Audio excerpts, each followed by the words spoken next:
সবাইকে সুস্বাগতম প্রিয় বন্ধু। আমি এখানে একটি গুরুত্বপূর্ণ সার্কুলার নিয়ে আলোচনা করব। সেটি হচ্ছে সেনা সদর ইএনসি এর শাখা থেকে, যা প্রতিরক্ষা মন্ত্রণালয়ের আওতাধীন মিলিটারি ইঞ্জিনিয়ার সার্ভিসেস।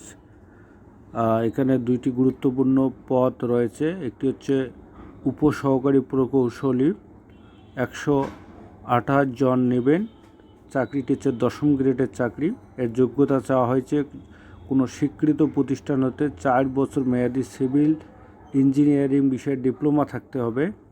এরপরে যেটি হচ্ছে উপসহকারী প্রকৌশলী, এটিও 10ম গ্রেডের একটি চাকরি। এখানে 62 জনকে নেওয়া হবে। যোগ্যতা চাওয়া হয়েছে যে কোনো স্বীকৃত প্রতিষ্ঠান হতে 4 বছর মেয়াদি ইলেকট্রিক্যাল বা ইলেকট্রনিক্স বা মেকানিক্যাল বা পাওয়ার ইঞ্জিনিয়ার বিষয়ে ডিপ্লোমা থাকতে হবে।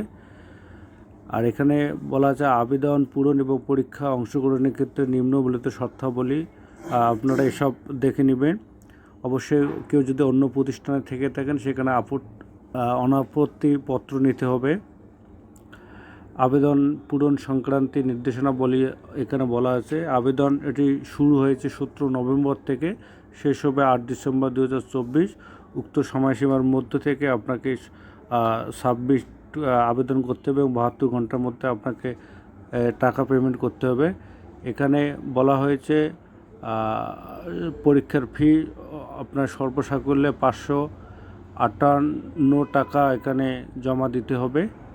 558 টাকা জমা দিতে হবে। প্রার্থীর যোগ্যতা যাচাই বাছাই, এখানে যাচাই বাছাই শিক্ষাগত যোগ্যতার ক্ষেত্রে স্থানীয় ইউনিয়ন পরিষদের চেয়ারম্যান বা এগুলো পরবর্তী বিষয়গুলো।